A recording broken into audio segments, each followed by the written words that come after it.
Vamos lá, meus irmãos, vamos lá. Começando aqui nossa 8ª aula de Psicologia Pastoral. Já oramos, como de costume. Mais uma vez, boa noite, graça e paz. Boa noite, graça e a paz a todos. Amém. Graça e paz. Boa noite a todos. Graças a paz, boa noite a todos. Estamos indo para as últimas aulas desse tema tão relevante e estou muito feliz, por estar abordando esse assunto. E hoje nós estaremos trabalhando sobre o livro-texto, capítulo 5.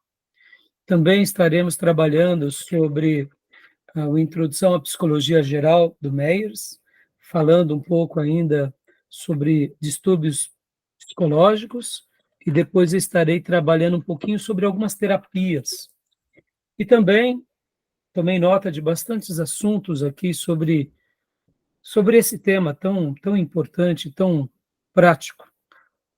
Eu quero lembrar a todos os meus irmãos que as nossas aulas são gravadas para que vocês possam estar utilizando depois e, ao mesmo tempo, também essas aulas possam ser úteis a muitos irmãos espalhados onde quer que essa aula chegue. E aqueles irmãos que desejarem fazer o nosso curso em IAD, entrem em contato conosco, porque eu terei um imenso prazer de estar replicando essas aulas e, juntamente com o nosso seminário, estarmos fazendo uma supervisão e ali passando todos os critérios de como você pode fazer este módulo, e não só este módulo, mas o nosso curso de teologia. Então vamos lá, meus irmãos, vamos lá. Eu quero ler agora com vocês, como é costume também, um salmo que é o salmo de número 73. Salmo 73, um salmo muito conhecido, que é o salmo de Asaf. Aquele salmo em que Asaf abre o seu coração e ele fala sobre a inveja que ele teve dos arrogantes e dos soberbos. Em alguns momentos da nossa vida, nós não compreendemos várias coisas. E uma das coisas que nós não compreendemos também é isso. Como pode algumas pessoas más, num primeiro momento, prosperarem? Como podem algumas pessoas soberbas, arrogantes, ou quem sabe, déspotas e tiranos, prevalecerem? São várias incógnitas da nossa vida. E antes da leitura desse salmo, deixa eu até fazer uma citação de uma frase que eu aprendi. Certa ocasião eu vi a seguinte frase, eu quero acreditar que você já ouviu também, que o sofrimento nos muda. Não é verdade? Sofrimento nos muda. Outrora, talvez você ouviu essa frase como eu, que o sofrimento nos aperfeiçoa. Mas hoje eu gostaria até de, antes de ler esse salmo, dizer assim, que esse adágio popular, que essa frase popular, que o sofrimento nos aperfeiçoa, é verdade, sim, desde que nós estejamos tendo saúde. Saúde emocional, saúde intelectual, saúde física, saúde nas demais áreas da nossa vida. Porque no momento em que sofremos e nós estamos com a nossa consciência abalada, o nosso equilíbrio afetado, com a nossa sanidade alterada, logo, sem saúde, seja ela física, intelectual ou principalmente emocional, essa frase ela pode não ser verdade, porque o sofrimento nos muda, o sofrimento nos aperfeiçoa quando a gente reage positivamente diante de todos esses embates. Mas se em algum momento nós não estamos bem, ou quem sabe aflitos, o sofrimento pode, ao invés de nos aperfeiçoar e nos mudar para o bem, nos mudar para o mal. Não é verdade, irmãos? Pode ver que tem pessoas que passam por um sofrimento, ao invés de eles se tornarem seres humanos melhores, eles se emburrecem para a vida. Ao invés de eles se tornarem mais humanos, eles se tornam mais monstros. É uma questão de escolha, sim. Pode ser que o sofrimento venha sobre pessoas comuns e eles escolham o caminho errado. Mas, na grande maioria das vezes, o sofrimento ele é pedagógico. Como disse Agostinho de Hipona, que Deus teve apenas um filho sem pecado, mas nenhum filho sem sofrimento. E é verdade. Pode ver que o próprio Jesus, que é o Filho de Deus, é o próprio Deus que vira homem, sofre. Nessa existência, todos sofreremos. E todos somos pecadores, excetuando Jesus. Então, se eu estou com saúde emocional, saúde física, intelectual, se eu estou com sobriedade, sanidade, o sofrimento ele pode vir sobre nós e a gente pode ali tirar, né, as arestas e falar, aprendi. Mas dependendo do estado em que estamos, talvez a gente introjete coisas ruins. Então, percebam como é importante o cuidado consigo, o cuidado com a mente, o cuidado com o corpo, o cuidado conosco mesmo, porque inevitavelmente sofreremos, inevitavelmente passaremos dificuldades, tá bom? Concordam comigo que o sofrimento ele pode nos aperfeiçoar, sim, mas se eu não estiver bem, pode ser que eu escolha um caminho errado. Concordam ou não? Eu com ressalva, porque o sofrimento ele não segue uma lógica. Tipo assim, esse sofrimento que você vai receber, eu vou aceitar como estivesse esperando aquilo e fosse uma coisa que eu já sabia de antemão e eu vou estar preparado para aquilo. Não, ele às vezes pega a gente de surpresa e a vida é assim, a vida não é uma coisa estanque, ela acontece com a gente e aí esse sofrimento a gente vai passar por ele e depois de terminado que a gente vai fazer a reflexão do que ele produziu. Então, é uma questão muito louca para entender, né? Você disse bem, Júnior, é uma questão louca, por isso não é estanque, não tem uma lógica. Mas você percebe, Júnior, que se tratando de servos de Deus, seminaristas, de evangélicos, de filhos de Deus que está na caminhada, e pessoas que creem nas Escrituras de uma forma plena, onde a gente sabe que Deus está no controle, é mais fácil para nós passarmos, e depois que passamos, a gente enxerga, né? Mas mesmo assim, pode ver que na experiência da vida e na nossa experiência do dia a dia com a igreja, tem servos de Deus como pastores piedosos, missionários, que em alguns momentos dos seus sofrimentos, porque eles não estavam bem fisicamente, ou intelectualmente, ou emocionalmente, a reação foi muito tempestuosa, né? Por isso que eu fiz questão de falar sobre o sofrimento e até quebrar um pouco esse adágio popular. Não que eu não veja que ele seja uma verdade, não é isso. Eu acredito que, sim, é uma verdade. Mas, assim, se nós não estivermos bem, pode ser que a gente adquira algumas viroses, né? Alguns traumas. E por isso que a gente está aqui numa aula de psicologia pastoral, para tentar compreender um pouco a dor do outro e também não ter aqui uma postura de julgamento e ao mesmo tempo, como você falou, não fechar, né? Como você disse, é muito louco esse sentido, porque é inesperável e inexplicável, né, Júnior? Porque a dor, né? No momento da dor, a gente tem reações que a gente não vai classificar, categorizar antes, né? Como que eu vou reagir? No momento da dor, a gente tem reações que a gente mesmo conhece a nós mesmos ao reagir aquilo que nos impacta tanto. A gente fica mal-humorado, a gente tem reações animalescas, né? Sim, isso aí. Pastor Johnny, Tomé, Maísa, paz, Maísa. Querem comentar alguma coisa sobre o que eu acabo de dizer? Sim, graças paz, meninos, boa noite. Eu entendi, de certa forma, o que o pastor falou, né? Porque a palavra fala em provérbios, né? Se a nossa força for limitada no dia...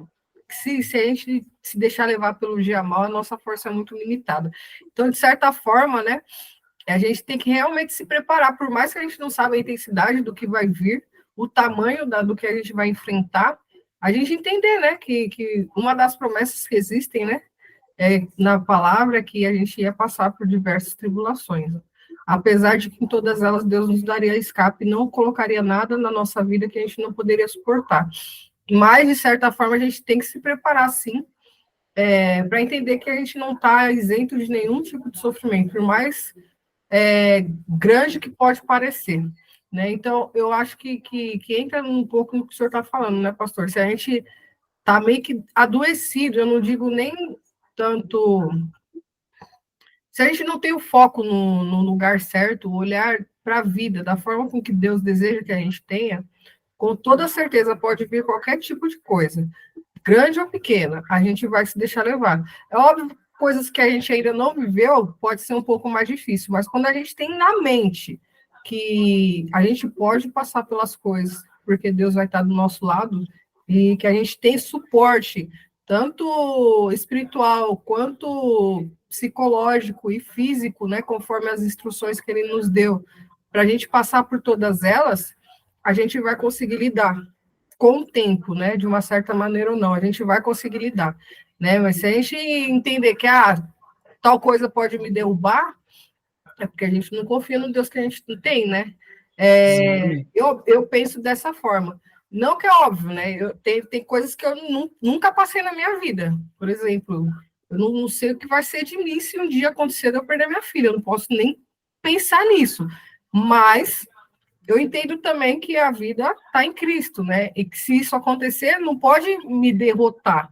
É claro, estou falando isso agora porque ela está aqui viva do meu lado, entendeu? Se passar por isso, pode vir um momento de devaneio na minha cabeça, mas Claro. se eu realmente lembrar das promessas de Deus, né? Ela vai me atingir, mas não vai me abater. É isso que eu penso. Isso aí. E uma coisa, irmãos, hoje guardem essa expressão, né? Tanto na psicologia quanto na psicanálise, em qualquer método de tratamento, há uma coisa que os psicólogos e terapeutas não abrem mão, que é o poder da palavra. Palavra sendo instruída, falada, afirmada naquela mente adoecida. E agora, aplicando essa verdade para nós, nós somos o povo da palavra de Deus. Por isso, irmãos, que nós, quando realmente somos treinados na doutrina, há uma diferença muito grande entre nós e outros crentes rasos. Não porque somos melhores, mas um crente que mergulha na palavra, mesmo que o dia mau chegue, porque Paulo vai falar sobre o dia mau, o Deus soberano, o Deus grandioso, o eterno, que governa sobre tudo e todos, naquele momento de dor, ele também estenderá sua promessa a nós, mesmo que a nossa consciência e as nossas emoções e mentes sejam fragilizadas, quando cremos nele, a palavra que vem de Deus é o nosso consolo, é o nosso sustentáculo. E aqui nós somos muito, mas muito privilegiados sobre qualquer um no planeta, porque temos como padrão da nossa vida esperar pelo Criador que nos deixou uma promessa chamada Escritura Sagrada. E então, por isso que a nossa fé acaba não sendo acaba sendo praticamente inabalável, e por isso que mesmo que a gente fique abalado por causa da dor e do terror e da dificuldade, no fundo, essa palavra vai gerar esperança em nós e o processo de cura e de restauração sempre é maior, né? É claro, a gente precisa crer em tudo isso e ter essa expectativa positiva, né? Mas é isso aí. Quer falar alguma coisa, pastor Johnny e Tomé, para a gente ir para a leitura do Salmo e para o material? Sim, eu acho que o contraste aí, na verdade, está entre os que são e os que não são. Eu falo os que são e os que não são, os que são da fé e os que não são. Agora é óbvio, né? Eu também não quero aqui fazer apontamentos para aqueles que estão hoje em Cristo Jesus, mas por conta de alguma fatalidade se sente às vezes abatido. Mas acho que há um diferencial, sim. Então, assim, quem é, e eu vou usar o termo religioso aqui, né? E nem todos são religiosos. E não estou usando o tom pejorativo da palavra, mas o não religioso, me parece que ele tende a se abater muito mais. E aí não tem como não pensar nos salmos, né? Porque o salmista, eventualmente, nesses momentos difíceis de sua vida, a gente sempre percebe a tônica das falas dele, fazendo esses apontamentos a Deus, que o sustenta, que o mantém, que o coloca de pé, ainda que o dia mal se achegue. Eu acredito que a distinção está aí. Os que são realmente de Cristo Jesus, aqueles que confiam e depositam sua esperança nele, não serão abalados, usando até a fala da Maísa. E os que não são vão se apegar ao quê, afinal de contas, já que a sua esperança está em si mesmo. Amém. É isso aí, pastor. Muito bem. Tomé, quer falar alguma coisa, Tomé? Eu tava. Não, a gente está falando de sofrimento pessoal aqui, mas hoje mais cedo eu estava pensando algo parecido com isso, mas sobre o sofrimento do próximo. E eu estava até pensando até onde, né, dentro de tudo isso que falou, que é uma linha bem tênue, né? Até onde a nossa fé em Deus, que Deus está no controle de tudo, ou é a nossa indiferença carnal? Porque, por exemplo, a gente se comoveu, por exemplo, com a tragédia do Rio Grande do Sul aqui, até por ser compatriota e tal. Mas pouco se vê falar, por exemplo, lá em Meca, naquela peregrinação, já são mais de 1.300 pessoas que morreram. Aqui, por exemplo, em Brumadinho, teve uma tragédia sem precedentes, que a gente se comove muito. Mas teve um outro país também que foi submerso pelas águas, que matou milhares e milhares de pessoas, e pouco se falou nisso. Eu estava nesse pensamento hoje, dentro desse... Joia. Então tá bom, meus irmãos, é isso aí. Então vamos lá, meus irmãos, vamos ler rapidinho aqui o Salmo 73, porque é um salmo de Asaf, e hoje eu quero até ler para vocês rapidamente, para a gente já mergulhar aqui no livro texto, tá? Salmo de Asaf, salmo da família de Asaf. Certamente Deus é bom para Israel, para os puros de coração. Quanto a mim, os meus pés quase tropeçaram. Por pouco não escorreguei, pois tive inveja dos arrogantes, quando vi a prosperidade desses ímpios. Eles não passam por sofrimento e têm o corpo saudável e forte. Estão livres dos fardos de todos. Não são atingidos por doenças como os outros homens. Por isso o orgulho lhes serve de colar e eles se vestem de violência. Do seu íntimo brota a maldade, da sua mente transbordam maquinações. Eles zombam e falam com más intenções. Em sua arrogância ameaçam com opressão. Com a boca arrogam a si os céus e com a língua se apossam da terra. Por isso o seu povo se volta para eles e bebe suas palavras até saciar-se. E eles dizem: como saberá Deus? Terá conhecimento o Altíssimo? Assim são os ímpios. Sempre despreocupados, aumentam suas riquezas. Certamente foi-me inútil manter puro o coração e lavar as mãos na inocência, pois o dia inteiro sou afligido e todas as manhãs sou castigado. Se eu tivesse dito, falarei com eles, teria traído os teus filhos. Quando tentei esconder tudo isso, achei muito difícil para mim, até que entrei no santuário de Deus e então compreendi o destino dos ímpios. Certamente os põe em terreno escorregadio e os fazes cair na ruína. Como são destruídos de repente, completamente tomados de pavor. São como um sonho que vai e se vai quando acordamos. Quando te levantares, Senhor, tu os farás desaparecer. Quando meu coração estava amargurado e no íntimo eu senti inveja, agi como insensato e ignorante. Minha atitude para contigo era a de um animal irracional. Contudo, sempre estou contigo. Tomas a minha mão direita e me sustens. Tu me diriges com o teu conselho e depois me receberás com honras. A quem tenho no céu senão a ti? E na terra nada mais desejo além de estar junto a ti. O meu corpo e o meu coração pode fraquejar, mas Deus é a força do meu coração e a minha herança para sempre. Os que te abandonam, sem dúvida, perecerão. Tu destróis todos os infiéis. Mas, para mim, bom é estar perto de Deus.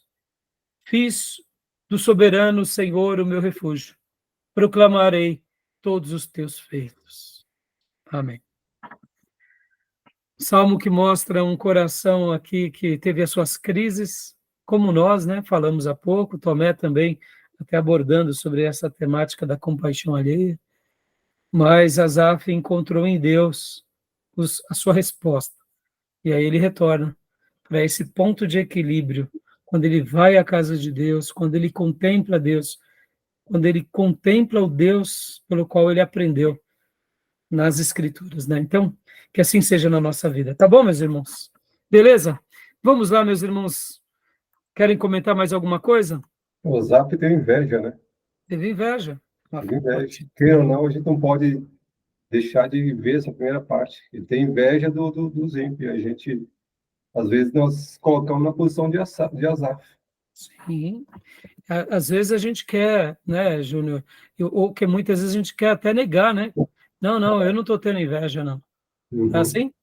E muitas vezes Exatamente. estou tendo inveja, né? Ah, Então, mas é isso, né? Então, né, que Deus nos ajude na nossa caminhada, tá, meus irmãos? Porque sem Ele nós não somos nada, não é verdade? não. Sem Ele a gente não é nada, a gente não consegue nada. E o sofrimento é interessante que a gente pega a Bíblia, mas muito a gente tenta teorizar, fazendo apontamentos bíblicos, né? Jesus falou muitas vezes ter as aflições, etc. A gente fala muito da questão da teoria, mas o viver aquela experiência que é outra coisa. Exatamente, Júnior. É por isso que eu quis ler esse salmo agora com vocês e fiz esse apontamento sobre o sofrimento e sobre essas oscilações. Você viu? A gente está falando de um escritor bíblico, de um poeta, de alguém que foi importante na história do povo de Deus e que ele teve seu momento de fraqueza, que ele foi falho, e ele não nega que ele ficou com inveja, ele não compreendia, mas ele buscou em Deus e Deus deu a resposta. É como o Tomé falou há pouco, né? Até onde entra a nossa compaixão com o outro, e tem hora que a gente, né, até tem um pouco mais de compaixão, porque, afinal de contas, são os nossos compatriotas, mas e a nossa sensibilidade, e a nossa humanidade, né? Então, que Deus nos ajude na caminhada de se autoconhecer e de ajudar os demais, tá bom? Como eu disse, meus irmãos, a gente vai estar trabalhando aqui bastante no capítulo 5 hoje, e como eu também falei bastante com os irmãos sobre várias coisas aqui que a gente já vem trabalhando, né, durante esses dias, tá? Graças e paz, Gil. Boa noite, meu irmão. Graças a paz, pastor. Graças a paz a todos. Gostei da camisa, hein? Tirei do fundo do baú aqui, aproveitar que tá frio, usar as roupas mais antigas. Então, meus irmãos, vamos aqui. Agora, já entrando no capítulo 5, né? No capítulo 5 do nosso livro-texto, já começa aqui alguns pontos bem interessantes, que a partir de agora, ele vai começar, o capítulo 5 já inaugura a parte 2 do livro. A parte 2, como eu já disse anteriormente, a parte 1 é a suficiência da Bíblia, encontrando respostas nas Escrituras. Para quê? Para essa área psicológica, para essa área humana, para essa área onde a gente usa a revelação especial e a revelação natural para poder ajudar as pessoas. A parte 2 é compreendendo as pessoas, imagens sem brilho e relacionamentos desfeitos. E a parte 3 é o processo do amadurecimento, imagem restaurada e relacionamentos curados. Bom, como vocês veem, eu tenho ido paulatinamente nesse material. Com certeza, nós não iremos concluir esse livro, porque muitas vezes uma página que a gente começa a discutir aqui, abre-se várias janelas para outros assuntos. E é isso que eu quero, né? Eu quero realmente que a gente possa estar usando esse momento aqui de uma forma bem, bem rica, né? Nessas nossas interações, porque, irmãos, quando a gente começa, né, a trabalhar sobre métodos de tratamento, métodos de cura, métodos de ajuda, inclusive na psicanálise, eles têm algo que eles chamam muito de associação livre. Deixam as pessoas falarem, deixa acontecer. Então, como são aulas temáticas, mas ao mesmo tempo são aulas que nós vamos abrindo os leques, e eu quero que a gente tenha um pouco dessa associação livre. Aqui, antes até da leitura, deixa eu falar mais uma coisa que é importante, irmãos, porque essas aulas, para mim, elas são tão relevantes, porque eu quero acreditar que todos nós, como ministros, podemos usar das nossas experiências e fazer ou coisas boas ou coisas ruins. Nenhum de nós, principalmente no ministério, estamos imunes a passarmos por problemas muito grandes, incompreensões, dificuldades. Em outras palavras, teremos tribulações imensas.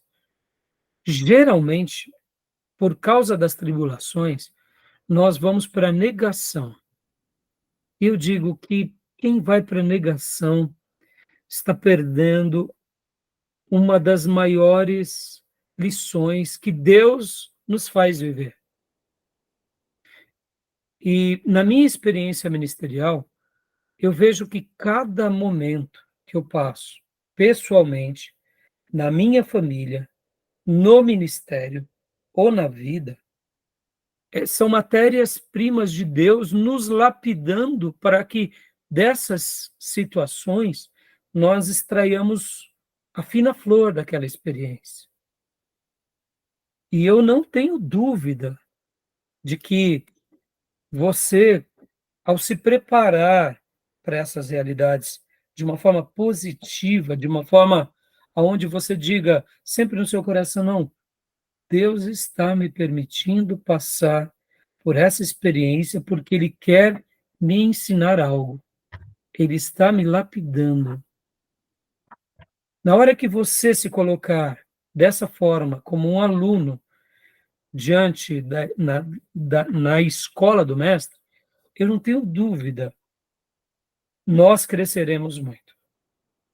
Então, essas aulas, para mim, elas acabam tendo, talvez, essa associação livre, porque eu começo a resgatar uma história desde quando eu era novo convertido, e aí vem experiências da minha vida pessoal, da minha superação, experiências da irmandade, experiências de rompendo obstáculos pessoais, vícios, dependências, experiências na dinâmica da vida e principalmente naquilo que a gente chama de quebra de alianças. Irmãos, quanto custa uma quebra de aliança? Uma decepção. Sejamos honestos. Uma cicatriz que nos atinge, um golpe que nos atinge, que agora a gente tem uma cicatriz, geralmente a gente quer esconder, mas é nisso que eu queria que você lembrasse, que essa cicatriz que hoje você tem, que Deus te permitiu passar, é uma cicatriz do ateliê sagrado. Ou seja, Deus te permitiu passar porque Ele tem um propósito, não para nos destruir, mas para nos construir. Está entendendo? Pode ver, geralmente a gente quer ir para a negação, a gente quer ir para a fuga, a gente quer ir para a infantilidade, a gente vai para o ataque, a gente vai para reações mais básicas e humanas mesmo. Mas quando nós entendemos que a nossa vida está diante de Deus e que Deus não permite nada pelo qual a gente não possa passar, porque Ele prometeu que Ele daria força, Ele daria livramento, tudo muda. A dor vai ser dor, o grito vai ser grito, o choro vai ser choro, mas vai ter uma lição ali. E é isso que eu amo nessa matéria. Eu me lembro de uma das minhas maiores experiências que eu tive nos meus 10 primeiros anos de ministério. Eu lembro como hoje eu estava indo trabalhar e eu tinha passado por uma decepção tão grande, já não era a minha primeira decepção, mas era a minha segunda decepção. Eu estava tão revoltado com a situação, com algumas pessoas, e no fundo, eu estava até revoltado um pouco com Deus. Porque Deus me deixou passar por tudo aquilo.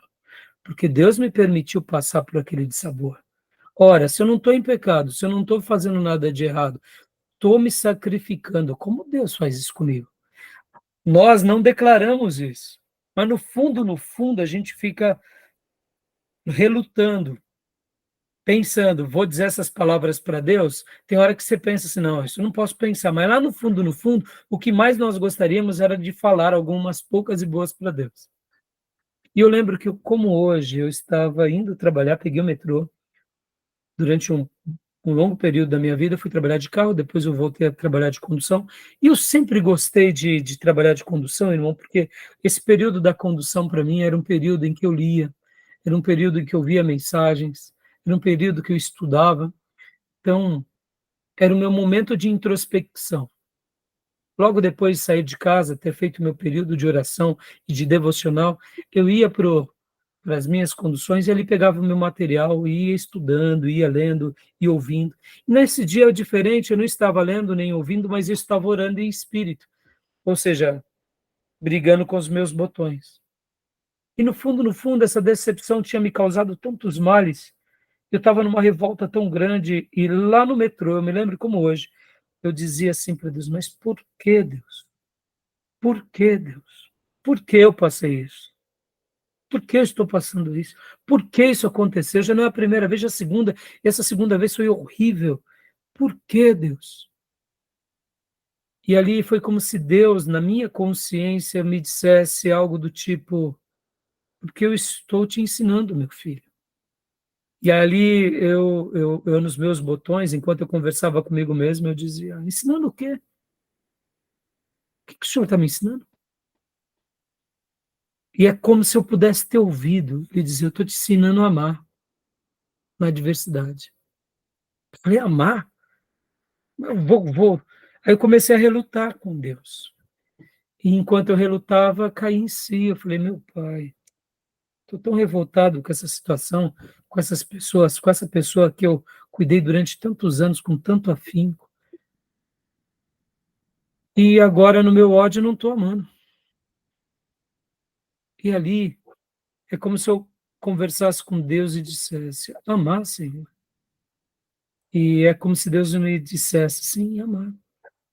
Porque amar quando tudo é muito favorável é fácil. Amar agora se torna difícil. Enquanto eu conversava comigo ali, irmão, sabe quando você tem aquele choque de realidade e de encontro consigo mesmo, e você sai ali do espaço, do tempo, e você esquece de tudo que está ao teu redor, né? E foi muito interessante que eu sou muito expressivo, né? Então eu fico pensando, né? O que as pessoas devem ter pensado ao me ver, né?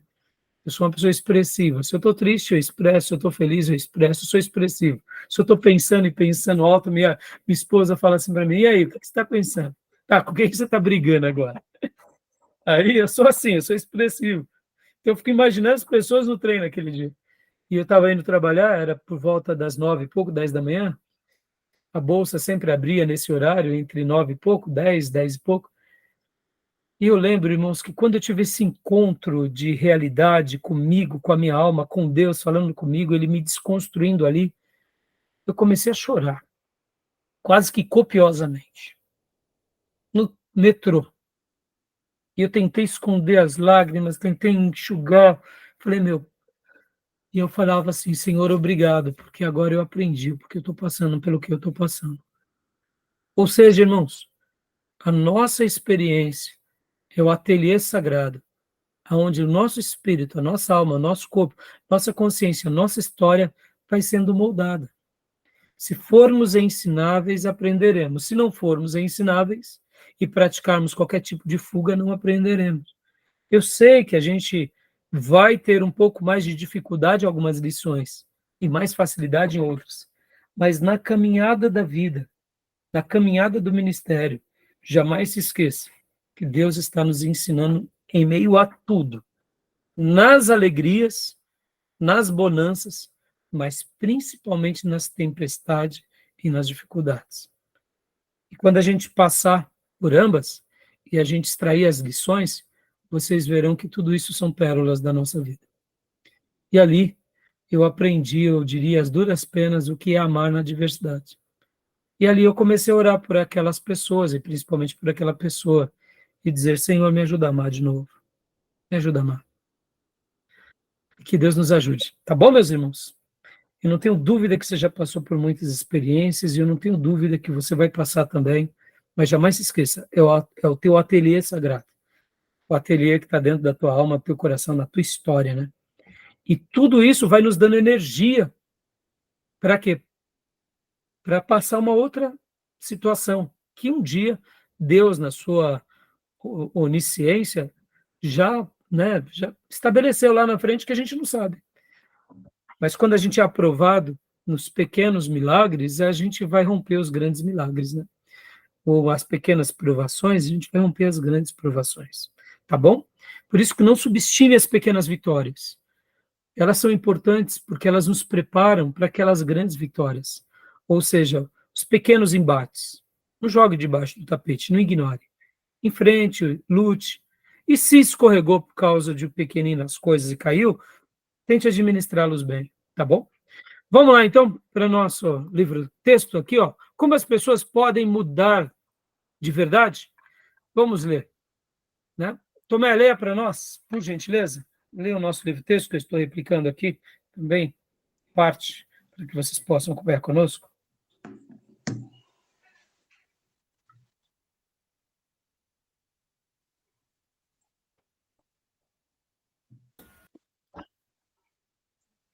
Para ler, a partir de onde, pastor? Aqui, as pessoas... Como as pessoas podem mudar de verdade? Isso, parado, pode continuar. Primeiro Tá parado para mim. Tá parado. Ah, não está mexendo? Tá só o título. É mesmo? Ué,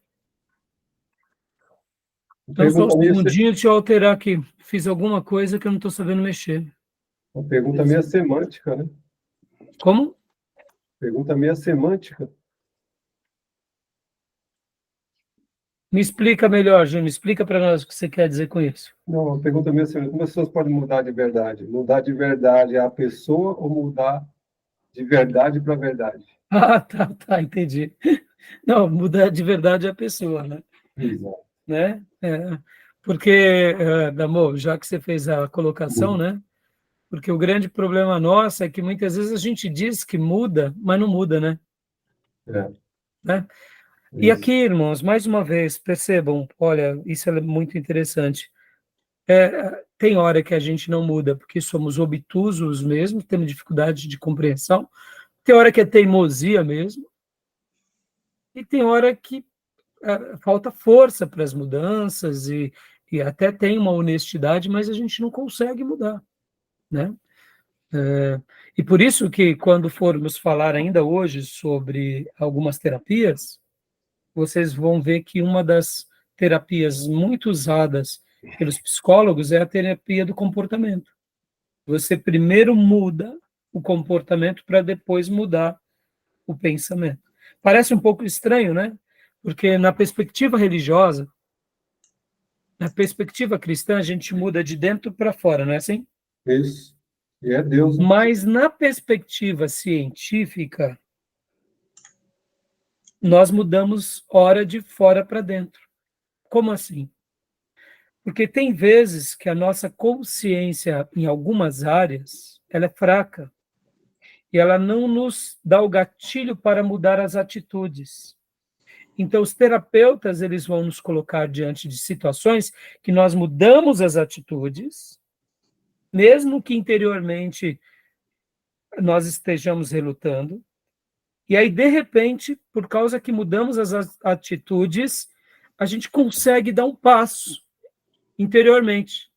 E aí vai tendo uma transformação por meio de fora para dentro.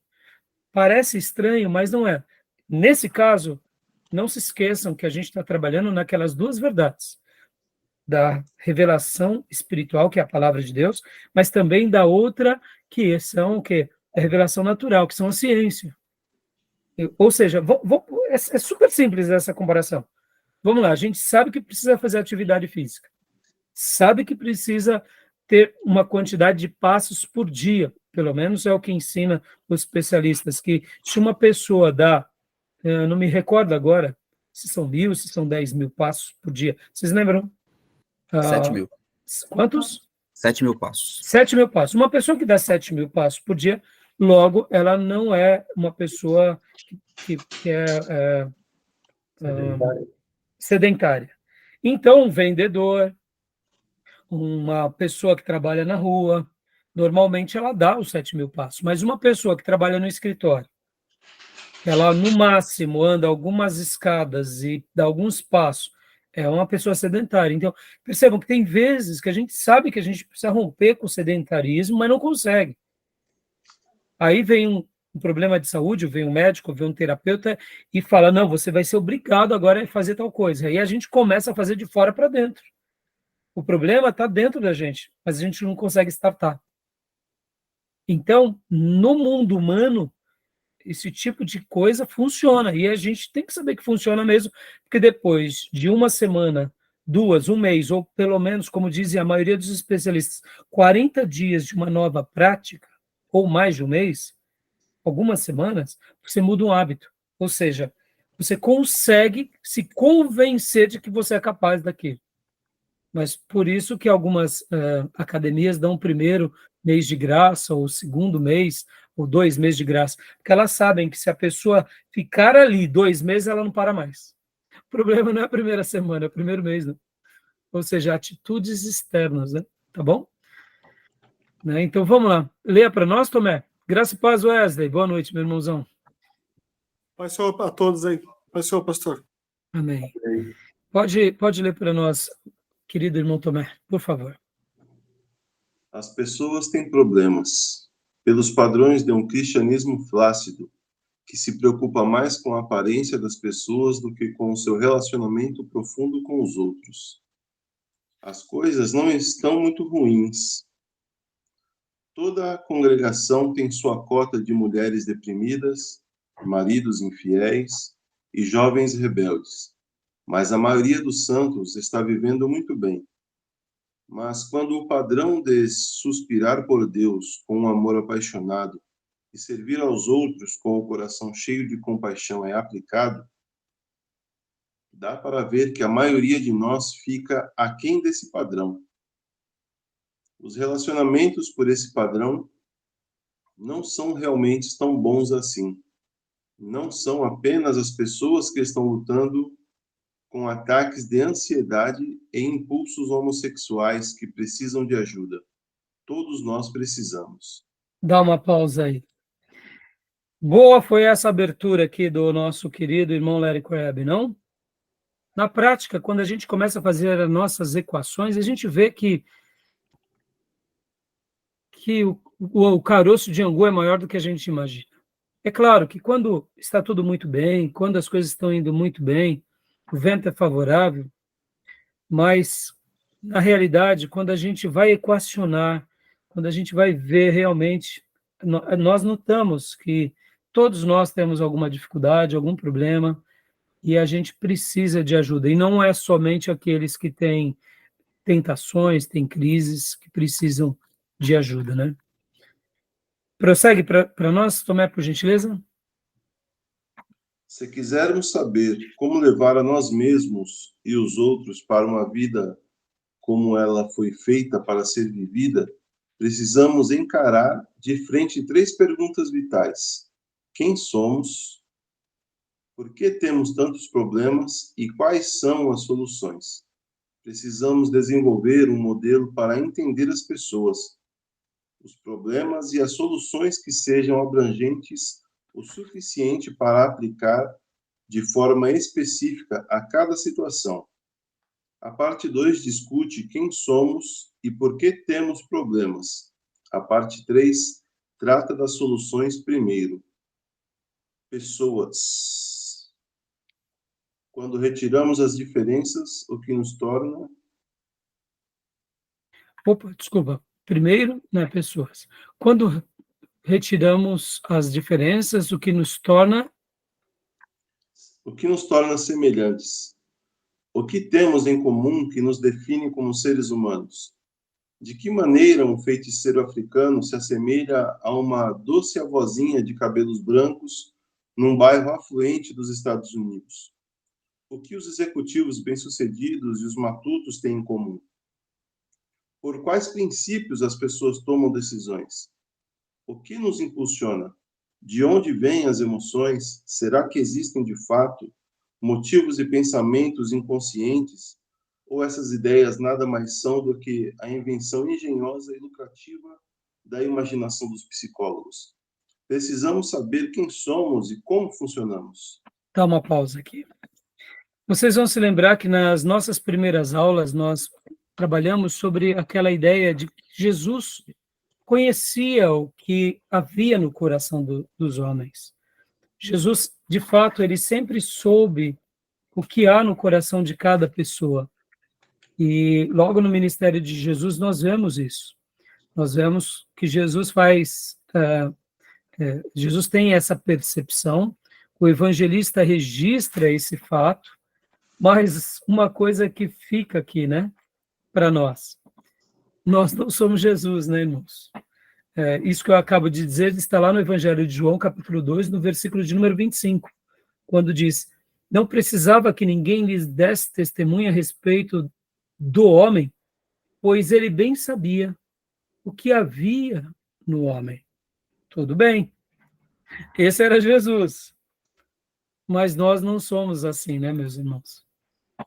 Pode ver que a arte de se conhecer e se conhecer um pouquinho a cada dia parece bobeira, mas como é difícil se autoconhecer.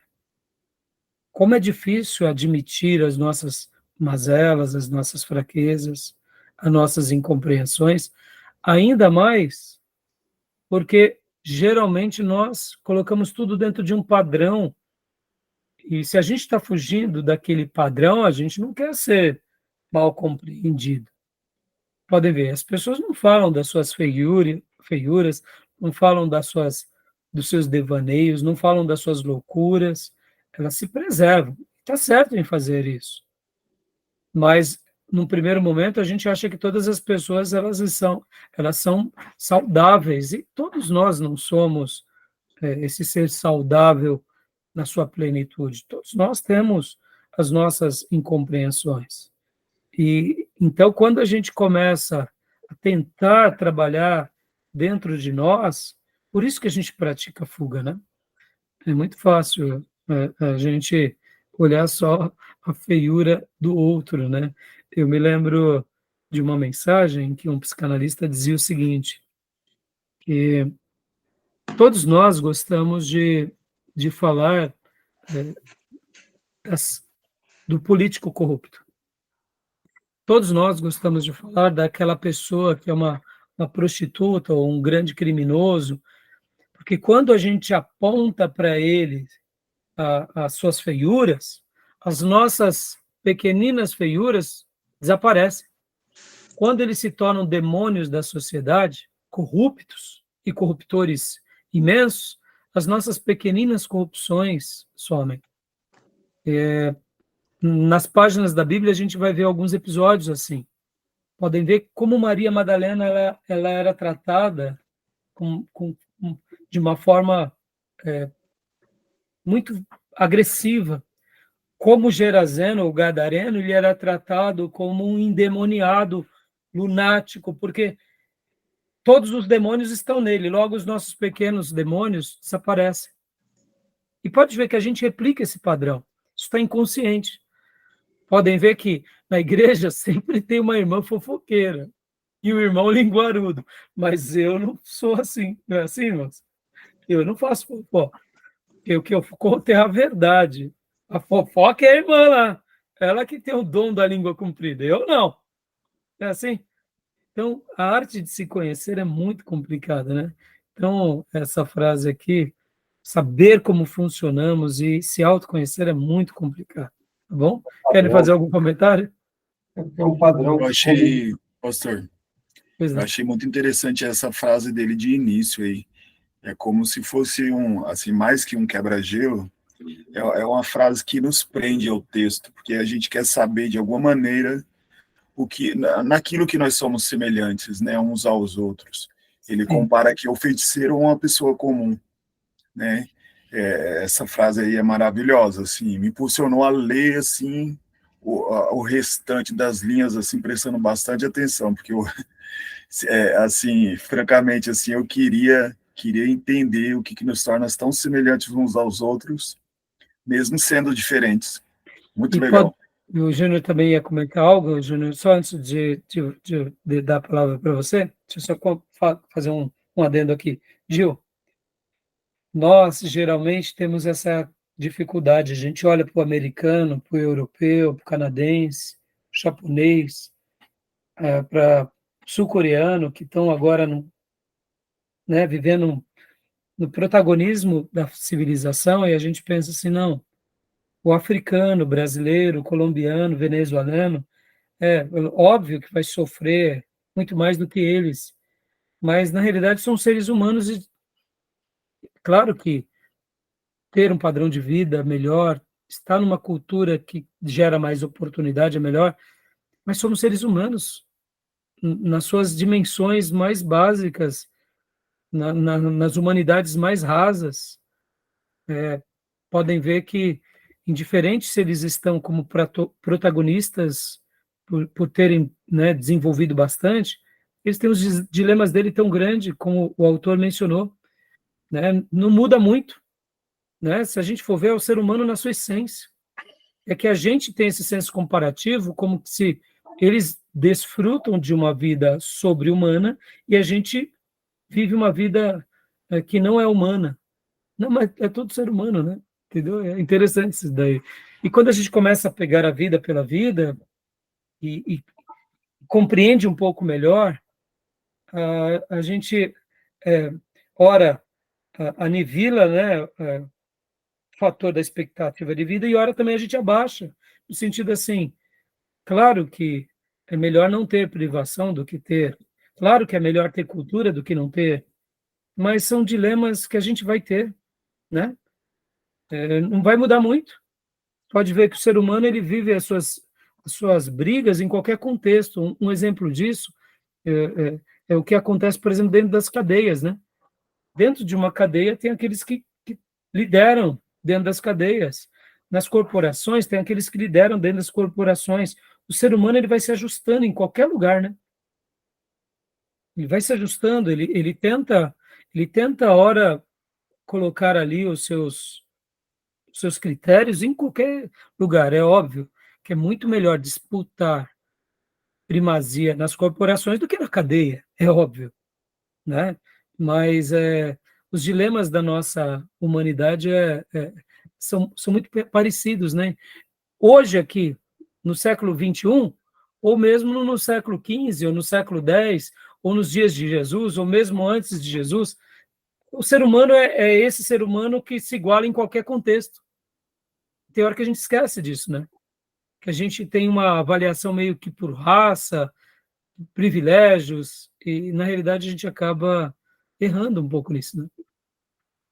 Pode falar, Júnior. Não, é a questão do padrão, né? O padrão, ele existe para aferir o homem médio, né? O homem que tem as suas emoções ordenadas, né? Agora, quando aqueles têm as suas emoções desordenadas, eles saem ao ponto, os fronteiriços, aqueles que têm problemas, doença, né? Que não são saudáveis, que é aqueles que podem atentar contra o seu próprio outro ser humano, né? Ele tem dificuldade de vida social, entendeu? Isso aí, muito boa colocação, Júnior. Beleza, meus irmãos? Mais algum comentário para a gente prosseguir? Como eu disse, hoje a gente vai estar prosseguindo um pouco mais a fundo aqui nesse capítulo, tá?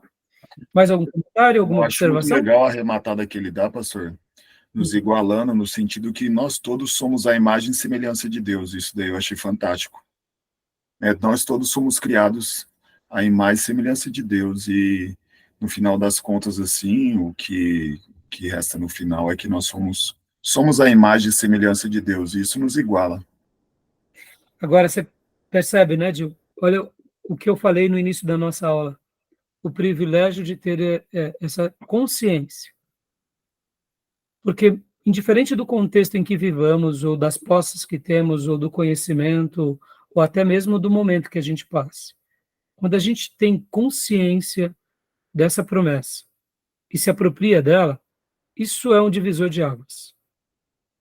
Mesmo que a gente projete em qualquer pessoa que ela é a imagem e semelhança de Deus, mas se ela não crê nisso e se apropria disso, ela não deixa de ter, ela acaba não tendo essa vantagem que nós temos.